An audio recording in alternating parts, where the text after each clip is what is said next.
Hi friends, नमस्कार। मेरा नाम है यशोवर्धन और ये है हजेला आईएएस एकेडमी का यूट्यूब का प्लेटफॉर्म हजेलाज आईएएस।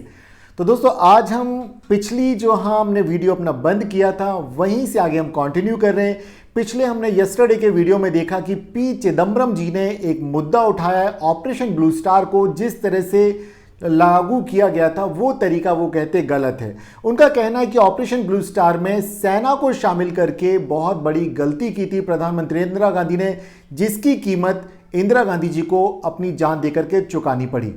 वे कहते हैं इसके बाद में भी कई ऑपरेशन हुए, for example operation black thunder, जो कि एक इसका फर्स्ट पार्ट अगर हम देखें तो 1986 में होता है और इसका लास्ट वाला जो पार्ट है, जो मेजर पार्ट है, वो होता है 1988 में।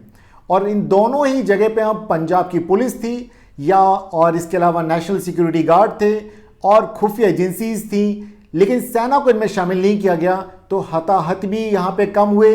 इसके अलावा जो सबसे बड़ी चीज़ है जिसके कारण प्रधानमंत्री इंदिरा गांधी को अपनी जान देनी पड़ी थी, वो था कि सिखों ने इसको उस रूप में नहीं देखा जैसा ऑपरेशन ब्लू स्टार के बाद देखा था, कि जहां पे स्वर्ण मंदिर को बहुत ज़्यादा क्षति पहुंचाई गई थी, नुकसान पहुंचाया गया था उसके अंदर बख्तरबंद गाड़ियों को ले जा करके और टैंकों का इस्तेमाल करके। लेकिन यहां पर अलग तरीके से इस ऑपरेशन को ले जाया जाता और इस ऑपरेशन में बड़ी भूमिका होती केपीएस गिल, जो कि उस समय के वहां के पुलिस प्रमुख थे पंजाब के, और संयुक्त निदेशक इंटेलिजेंस ब्यूरो के थे अजीत डोभाल, जो कि वर्तमान में प्रधानमंत्री के राष्ट्रीय सुरक्षा सलाहकार हैं, और एनएसजी की भूमिका रही थी इसमें।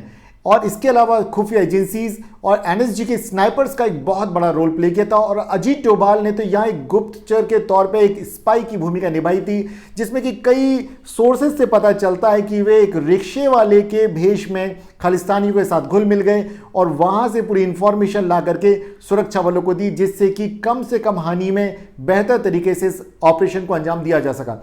चलिए हम विस्तार से जानते हैं कि आखिर ये क्या है, और पिछली जहां हमने चर्चा छोड़ी थी हम वहीं पर थोड़ी सी बात करेंगे। देखिए, पी चिदम्बरम ने ऑपरेशन ब्लू स्टार के विषय में कहा कि इंदिरा गांधी का ये तरीका जो था वो बहुत गलत था, और उसमें वे साफ साफ कहते हैं कि यहां पर जो देखते स्वर्ण मंदिर को जो हानि पहुंचाई गई थी, जो टूट फूट हुई थी, जिसके कारण सिखों के अंदर एक गुस्सा पनप गया था, वो बड़ा गलत तरीका था। उन्होंने कहा कि सेना को इन्वॉल्व नहीं करना चाहिए। तो ये बात उन्होंने एक किताब के विमोचन के वक्त पर हिमाचल के कसौली में 12 अक्टूबर को कहा, और आज है तारीख 23 अक्टूबर। और आज हम विस्तार से इस पिछले वीडियो को अगर आपने नहीं देखा तो आप प्लीज जाएं, हमारा पिछला वीडियो देखें, इसी विषय पर मैंने बनाया। उसकी अगली कड़ी में आज मैं प्रस्तुत कर रहा हूं ऑपरेशन थंडर, राइट। सो अब हम स्टार्ट करते हैं यहां पर कि क्या हुआ आखिर। सो आज की बात है ऑपरेशन ब्लैक थंडर, और अब हम आगे बात करेंगे कि आखिर हुआ क्या। तो देखिए, ये है पंजाब प्रांत, ये पाकिस्तान से लगा हुआ है। यहां पर अगर हम देखें तो बिल्कुल ये सीमांत राज्य है, तो बहुत ही संवेदनशील है। और आतंकवाद के कारण 1980 के दशक में पंजाब प्रांत ने बहुत ज्यादा वहां हम देखें कि इंसर्जेंसी को झेला, आतंकवादियों की घटनाएं देखी। यहां पर खालिस्तानी जो अलगाववादी वो सक्रिय थे, पाकिस्तान की आईएसआई लगातार उनको सपोर्ट कर रही थी, एक तरह से बढ़ावा दे रही थी। वो छद्म युद्ध, क्योंकि डायरेक्ट युद्ध में पाकिस्तान भारत से जीत नहीं सकता, तो उसने सोचा कि भारत में जो अलगाववादी ताकतें हैं उनको वो अगर फंडिंग देता है, उनको वो सुविधाएं देता है, तो वे भारत को कमजोर करने में अपना रोल प्ले करेंगे। कुछ ऐसा ही हुआ। पाकिस्तान ने खालिस्तानी आतंकवादियों को लगातार हवा दी, जिसके कारण उस राज्य में अशांति और हिंसा लगातार बढ़ती चली जा रही थी। लेकिन भारत ने साबित किया कि वे किसी भी कीमत पर आतंकवाद को पनपने नहीं देगा। और यहां पे हम देखते हैं ऑपरेशन ब्लैक थंडर, क्योंकि जब भारत में ऑपरेशन ब्लू स्टार लागू किया गया पंजाब में स्वर्ण मंदिर, तो एक तरह से बहुत ज्यादा उग्रवाद बढ़ा। उसके बाद हम देखते हैं इंदिरा गांधी की हत्या होती है, और इंदिरा गांधी की हत्या के पश्चात फिर सिखों का बड़े पैमाने पर नरसंहार किया जाता है, उनकी संपत्ति को नुकसान पहुंचाता है एंटी सिख राइट 1984 में। इन सभी कारणों से हम देखते हैं कि पंजाब में लगातार अलगाववादी आंदोलन बढ़ता चला जा रहा था, और पाकिस्तान उन्हें लगातार फंडिंग दे करके भारत में आतंकवादी घटनाओं को बढ़ावा दे रहा था। लेकिन भारत ने बहुत सूझबूझ से काम लिया। लेकिन मैं यहां पर आपके समक्ष हजेला आईएएस एकेडमी का एक ऑफर है आप सभी के लिए। देखिए, कल है 24 अक्टूबर, भाई दूज का दिन है, भाई बहन के लिए खास दिन है। तो मैं उम्मीद करता हूं कि जितने भी भाई हैं वो अपनी बहनों को, जो बड़ी बहन है अपने छोटे भाइयों को, अगर वो तैयारी कराना चाहते हैं सिविल सर्विसेज की, किसी भी तरीके से बेहतर नागरिक बनाना चाहते हैं भारत का, तो मैं यहां पर आपको बताता हूं कि हाजीला आईएएस एकेडमी ने 50% के फ्लैट ऑफ यहां पर पूरी छूट दी गई है, 50% तक की आप उस छूट का लाभ उठा सकते हैं। सो आप आए, लिमिटेड सीट्स हैं और ये ऑफर हमारा लगातार बना रहेगा 26 अक्टूबर 2025 तक। तो आज है तारीख 23 अक्टूबर, तो 24, 25, 26 तक अगर आप कॉल करके भी अपनी सीट बुक करा लेते हैं तो भी आपको इस छूट का बेनिफिट मिलेगा। तो भाइयों से अपील है अपनी बहनों के लिए और बहनों से अपील है कि अपने भाइयों को अगर वे सिविल सर्विसेज के सेक्टर में भेजना चाहती हैं तो वे आएँ और यहाँ पर हमारे इस ऑफर का लाभ उठाएं। तो चलिए हम अब आगे बढ़ते हैं, बट यहाँ एक चीज और, हमारे इस मोबाइल नंबर को आप जरूर याद रखें, या हमारी सीधे वेबसाइट पर आप विजिट कर सकते हैं, यूट्यूब से आप आ सकते हैं, फेसबुक पे आप हमसे मिल सकते हैं, इंस्टाग्राम पर भी आप अपने मैसेजेस भेज सकते हैं। मोबाइल नंबर है 9179023996। मैं दोबारा रिपीट करता हूं 9179023996। तो इस ऑफर का लाभ उठाइए, राइट। तो अब हम आगे बात करते हैं, जो आज का हमारा मुख्य मुद्दा है, ऑपरेशन ब्लैक थंडर। ये क्या है? तो ऑपरेशन ब्लैक थंडर मई 1988 में भारतीय सुरक्षा बल जो कि एनएसजी हैं इसमें खासतौर पर, और पंजाब की पुलिस, ये वहां के उस वक्त डीजीपी थे केपीएस गिल, ये एनएसजी, और ये हैं अजीत डोभाल जो कि उस वक्त संयुक्त निदेशक थे आईबी में। तो खालिस्तानी आतंकवादियों को स्वर्ण मंदिर से बाहर निकालने के लिए एक अभियान चलाया गया, और इस अभियान में मुख्य रूप से हम देखते हैं तो एनएसजी, पंजाब की पुलिस, और पंजाब के पुलिस के डीजीपी उस वक्त थे केपीएस गिल, और खुफिया विभाग में अगर इंटेलिजेंस ब्यूरो की बात करें तो उस वक्त ज्वाइंट डायरेक्टर की पोस्ट पर थे अजीत डोभाल जो कि वर्तमान में प्रधानमंत्री नरेंद्र मोदी के राष्ट्रीय सुरक्षा सलाहकार हैं। अब आखिर यहां पर किया क्या गया, ये कैसे ऑपरेशन ब्लू स्टार से अलग रणनीति है। देखिए, ऑपरेशन ब्लू स्टार में बड़े पैमाने पर बहुत ज्यादा नुकसान पहुंचा था स्वर्ण मंदिर को, जिसका कि हम देखते हैं कि खामियाजा उठाना पड़ा भारत की प्रधानमंत्री की हत्या के रूप में भारत को और कांग्रेस को और उस परिवार को, गांधी परिवार को। अब यहां अगर हम देखें, और उसकी प्रतिक्रिया के स्वरूप में एंटी सिक्योरिटी होते हैं जो कि किसी भी तरीके से इस देश के लिए अच्छे नहीं रहे। तो यहां पर पहले के ऑपरेशन ब्लू स्टार से अलग रणनीति क्या है, जिसको कि पी चिदम्बरम ने कहा था कि हमने सेना का इस्तेमाल करके ऑपरेशन ब्लू स्टार में बहुत बड़ी गलती की थी, हमने इसके बाद में बिना सेना को शामिल किए भी ऑपरेशंस चलाए। तो वे इसी ऑपरेशन की बात कर रहे थे कि ऑपरेशन ये, अब अगर हम यहां पे बात करें तो देखिए क्या किया। नंबर 1, उन्होंने स्वर्ण मंदिर की चारों तरफ से घेराबंदी की, स्नाइपर्स को तैनात किया, मंदिर तक जाने वाली बिजली और पानी की आपूर्ति, रसद टोटली अगर बात करें तो उसको रोक दिया जाता है, और इसके कारण एक दबाव बनता आतंकवादियों के विरुद्ध। और आगे चल के हम देखते हैं 18 मई 1988 को ज्यादातर आतंकवादियों ने समर्पण कर दिया। ये देखिए, ये स्वर्ण मंदिर से बाहर निकलते हुए आतंकवादी आ रहे हैं, यहां पर पुलिस का पोस्ट है, इस तरफ आ रहे हैं, उन्होंने अपने हथियार वगैरह यहां पे जमा कराए। अब इससे बेनिफिट क्या हुआ कि न्यूनतम नागरिक का नुकसान हुआ, संरचनात्मक नुकसान भी बहुत कम हुआ, और स्वर्ण मंदिर सुरक्षित रहा। और इस तरीके से एक नए तरह की रणनीति, योजना, खुफिया तंत्र के साथ मिलकर के जो चलाया गया, उसकी एक नए तरीके से यहां पर समीक्षा करना जरूरी है कि आखिर ये ऑपरेशन ब्लू स्टार से कैसे ऑपरेशन ब्लैक थंडर अलग है। और वर्तमान में भारत में इसी तरह की लगातार जो ऑपरेशन हैं संचालित किए जा रहे हैं। चलिए आगे हम देखते हैं कि अजीत डोभाल की इसमें क्या भूमिका रही। तो अजीत डोभाल देखिए बड़े कमाल के व्यक्ति हैं, बहुत अच्छे आईपीएस ऑफिसर हैं, गुजरात कैडर के ऑफिसर रहे हैं, और ये हमेशा हर प्रधानमंत्री के बहुत खास रहे। तो यहाँ राजीव गांधी के भी उस वक्त ये खास थे, राजीव गांधी की उस वक्त सरकार थी। अब यहाँ देखें तो ब्लैक थंडर में अजीत डोभाल की जो भूमिका थी, ये किसी भी तरीके से जासूसी फिल्म से कम नहीं है। जब भी मैंने इनके बारे में पढ़ा, इनके विषय में, तो वहां पर बड़ा रोमांच होता है कि वाह क्या बात है, हम जैसा मूवीज में देखते हैं, टाइगर जैसी मूवीज में देखा, उसी तरह का रोल कुछ प्ले किया था यहाँ अजीत डोभाल ने। तो क्या किया अजीत डोभाल ने, जैसा कि कई सारे सोर्सेज से पता चलता है कि अजीत डोभाल खालिस्तानियों के बीच में मिल गए। कुछ लोग कहते हुए एक रिक्शा चालक के वेश में मिले, कुछ लोग कहते कि उन्होंने अपने आप को आईएसआई का एजेंट बताया, और कुछ लोग कहते हुए खालिस्तानी आतंकवादी के रूप में स्वर्ण मंदिर में वे चले गए और वहां पर उन आतंकवादी जो खालिस्तानी आतंकवादी थे उनके साथ घुल मिल गए। वहां पे कहां पर किस तरह से डिप्लॉय किए गए, कहां उनके हथियार रखे गए, वो जाना, उनकी मानसिकता को जाना, कहां से वे लोगों को निशाना बना सकते हैं, उन सारी बातों की जानकारी उन्होंने दी, इकट्ठी की और दी सुरक्षा बलों को, जिसके कारण की सटीक कार्रवाई की गई।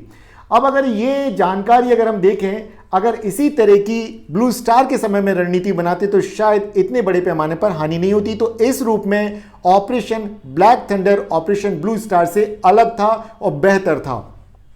चलिए, तो यहां पर ना तो ज्यादा गोलाबारी करने की जरूरत पड़ी और ना ही मंदिर परिसर को कोई बड़ा नुकसान हुआ। तो अगर हम बात करें कि अजीत डोभाल की भूमिका की, तो भारतीय खुफिया इतिहास के सबसे बड़े साहसिक मिशनों में से है और एक सफल मिशन था ये। अब यहां एनएसजी की अगर हम बात करें तो 1988 में राष्ट्रीय सुरक्षा गार्ड एनएसजी की एकदम नई इकाई थी और ऐसे में ऑपरेशन ब्लैक थंडर में जब इनके स्नाइपर्स ने एक रोल प्ले किया, आशाओल टीम ने एक बड़ा रोल प्ले किया और इनकी रणनीति थी सटीक निशाना, न्यूनतम नुकसान।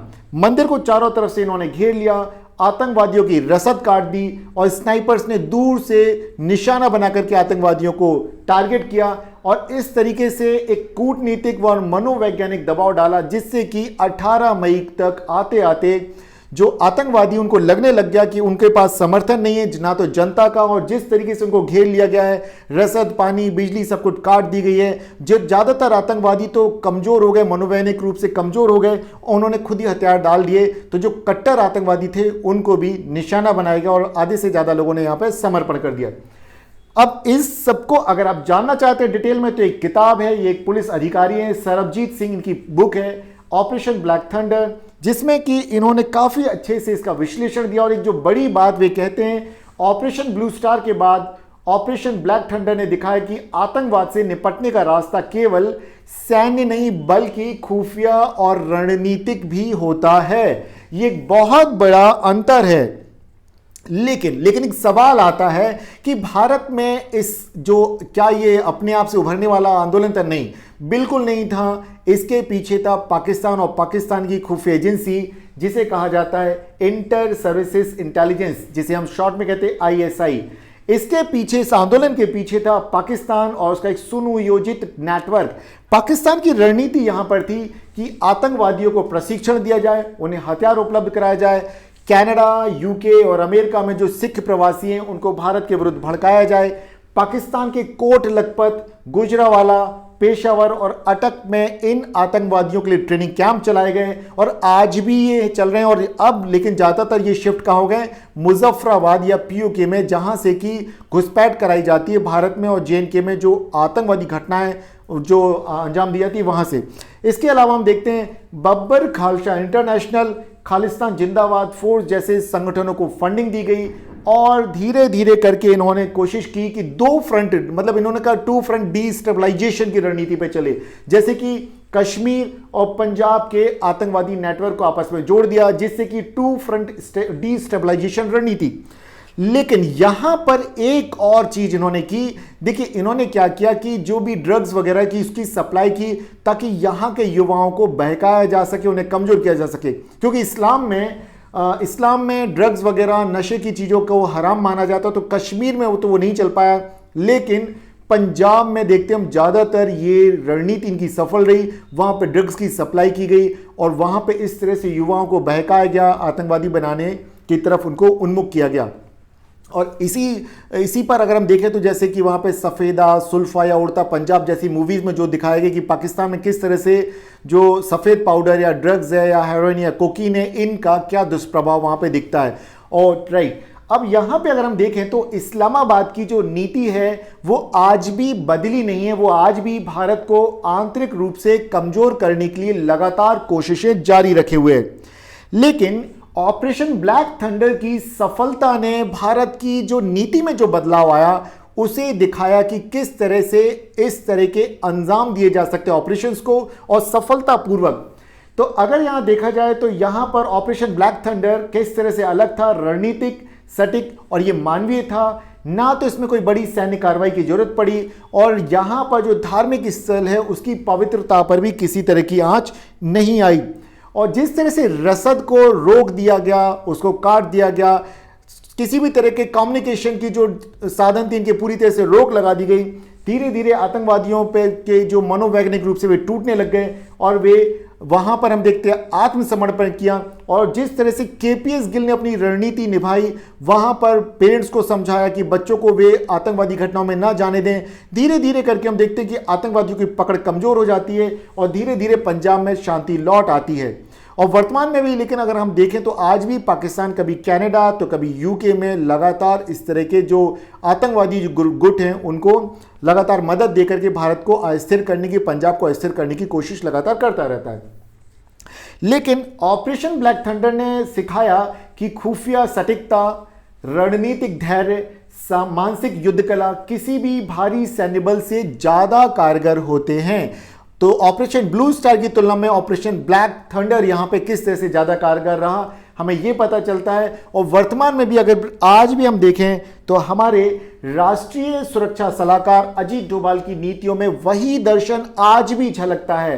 वे आतंकवाद से निपटने के लिए केवल हथियार नहीं बल्कि बुद्धिमत्ता और इच्छा शक्ति और धैर्य के साथ आगे बढ़ने को सफलता की कुंजी मानते हैं। पंजाब में 1988 का ऑपरेशन ब्लैक थंडर आज भी एक टेम्पलेट ऑपरेशन माना जाता है, जिसने कि भारत में आतंकवाद के खिलाफ लड़ाई में एक निर्णायक भूमिका निभाई। तो दोस्तों आज हमने बात की ऑपरेशन ब्लू स्टार से के बाद जो अगला ऑपरेशन चलाया गया पंजाब में आतंकवादियों के विरुद्ध, ऑपरेशन ब्लैक थंडर।